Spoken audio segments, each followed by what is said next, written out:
Hey guys, and welcome back to another video. And today I'm in the AMX CDC, and the AMX CDC is the tier 8. Is a tier 8. It's a French tier 8 medium tank. There we go. I'm still a little sleepy, but this tank is it's a skill based tank, I say, because it only has 30 millimeters of frontal armor, 20 on the sides and rear. On top of that, it's very fast though. It goes about, I think, 60 kilometers an hour. It averages about 52 kilometers an hour, because since it does not have that armor, it makes it very fast. It's got very good DPM at about 2,000, I believe. It's a little bit, it's like, let me find it real quick for you. It is 2,467. It has a 90 millimeter gun with a 5.5 second reload. It has very respectable pen at 212 millimeters on its standard AP round. On its APCR round, it's about 200, and I think 39, 49 millimeters of penetration, and about 45 on its HE rounds. Now, to start off this, there's going to be a Tiger 1 spotted, and I don't know why he's where he is. I don't know why he's up there in the tank destroyer spot. But, this tank is very versatile because of its speed. It does have 10 degrees of gun depression. Now, the replay is a little laggy there, but this tank it's a very good tank if you know how to play it right. And right there, start off again with an ammo rack. Yeah. But again, this tank, it does have very respectable alpha. It does have good range on its damage per shot. I do like this tank. I bought this tank with the Lova and Super Pershing pack back about a week ago, and I've enjoyed it ever since. The AMX CDC is, you have to know how to play it right, because if you use the 10 degrees of gun depression like I am here and just try to hit the blind side of enemies and support the team, you'll do good. Now that IS-3, he took that kill, I was just trying to help him out, but in the long run, if he didn't take that kill, I would have got a Rezai Heroes medal, because I did end up this game with 6 kills. But, I didn't spot, but I saw the Barascas over there, and he's harassing my RHM. And I know how deadly that tank can be, because 2 shots HE, well, as you can see there, he's already doing 227 damage to him. It's a dangerous tank to fight against.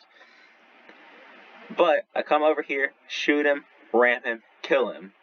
Yeah, this tank, if you ram tanks that are lighter than you, like if you ram Bulldogs and stuff, it'll do pretty good damage. I'm not gonna lie. The legendary camo and attachment is also really good for this tank. The Liberty camo, and then it also has the soccer ball and net on the side of the turret, the rear and side of the turret. Now, I see this Tiger P is having trouble with the Tiger too, so I come down through here, shoot him in the rear, and I keep moving. Now, that's another thing about this. Since you have that maneuverability, you do not want to stop moving, because it just makes you a sitting duck, because you don't have any armor to really protect you. But you have just enough armor to where you can bounce some troll shots off the side of your turret maybe, and your gun mantlet, but that's about it.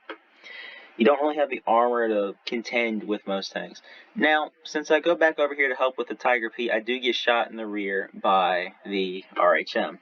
Now, he should have shot HE at me. It would have done a lot more damage, because, again, this tank, 20 millimeters on the rear of the turret, or the rear of the tank, HE would have wrecked me for over 1,000, and it may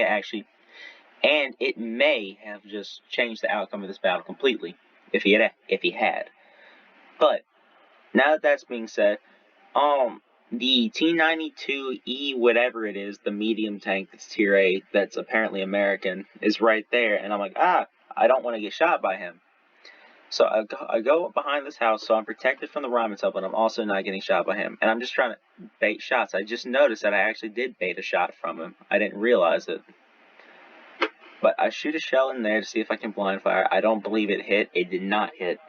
But I'm going to use my mobility, and I'm just going to control the engagement at my own pace, because that's what I do like about this tank. Because of its mobility, you can control the engagements you want to fight and the engagements you want to run away from.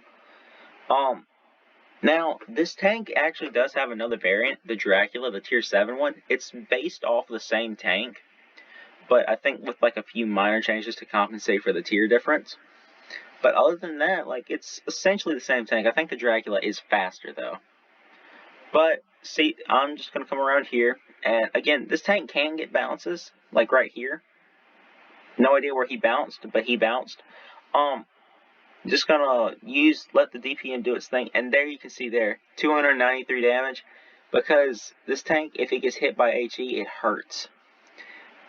But again, the damage rolls that this tank has are really good. I don't think this has the 1 second track repair that the Dracula has. I don't believe it does.